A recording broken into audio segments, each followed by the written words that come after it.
Now we head to Fresnaye in Cape Town, where interior designer Edwin Murphy created a premium apartment for his client. We're sitting in the penthouse apartment on the top floor of this building. The brief we got from the client is that this would be an Airbnb property. He would also use it himself. So it would be high traffic zones. Our approach in design for this apartment was maximizing the floor areas.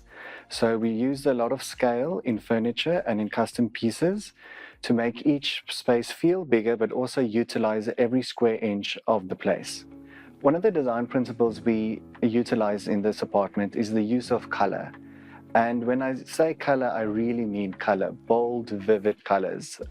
In the one bedroom, we used a cobalt blue, and in the other bedroom, we used this burnt orange, and it really encapsulates the room. It's used on the walls, the bedding, the curtains, down to the carpets, and it really creates this cocoon and this experience for each visitor coming to this apartment.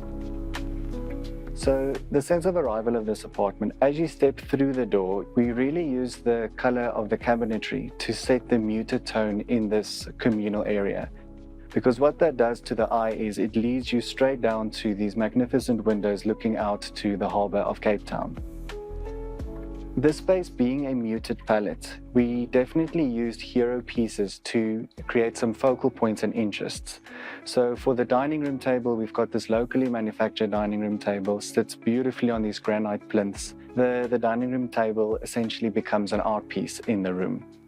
So mirroring the dining room table, on the other side of the room, we've got this beautiful honed granite slab behind the fireplace. And those color tones play with the color of the carpet. And those three in conjunction creates this cocoon of one cohesive space. For the walls in this room, we decided to keep it a muted tone and also in a matte finish. So it is soft on the eye and on the shadows. We made use of locally sourced artwork to layer the space. We used seatings at different heights, which creates visual interest, and it also creates pause moments. So the height of the occasional chair is slightly higher than the sofa that I'm sitting on now, but then we also have the dining room table and we've got bar chairs at the kitchen. So having those different heights of seating creates different pockets for people to go and perch at. So that everybody doesn't congregate around one point.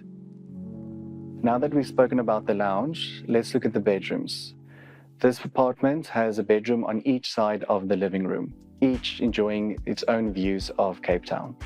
These two bedrooms have different color palettes and each having their own identity. What we've done in this guest bedroom is we used the color of burnt orange, and we've really color drenched the room with this color. So if we look at the walls, we have this textured orange wallpaper filtering down into the curtains, which is this almost giraffe-like pattern that again gives you that reference of that burnt orange. And then down to the bed and the frame of the bed, we've got these natural wood tone colors. And to end it off, we've got a rug on the floor that can go in between your toes that really gives you that comfort. So color drenching doesn't just stop with paint on the wall, but it's also about the scale of furniture. So what we did with the headboard is we color drenched the wall with the headboard. But then what that meant was we needed to airlift it to the fourth floor through the window. And it not only stopped there, we needed to install the plugs and the light switches on top of the upholstery. It created this headboard that is wall to wall, that really wraps the room and gives you that cocoon feeling. So yes, we color drench the room, but at the same time, we keep layering the room with textures and colors, and that gives you a completed space. One of the requirements in the brief was that the main bedroom, we use a blush pink color, which can be challenging. It's still a sophisticated apartment. And what we've done is we've paired a very dark blue with this blush pink, and that has really elevated the space. And behind the bed, we've got this blush pink wall layered with the bedding and the headboard, flanked with two navy pendants. And this all has layered that blush pink color into being a very sophisticated room looking over the Bay of Cape Town. So we've paid quite a lot of attention to the window treatments in the main bedroom. In the corner of the room, we've got a corner window. And what we've done with the curtain rail is that we've curved it. So it gives you that practicality of taking the curtain and closing it in one sweep.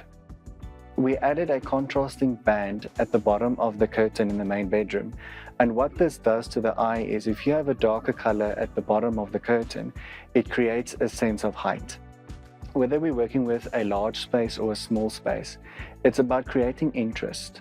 And it's about creating that feeling as if the space has been curated, it's been lived in, the furniture items and the objects that you've seen has been collected over time. Yes, we as designers, we design spaces in a short frame of time, but at the end of the day for the user, it must feel like their space.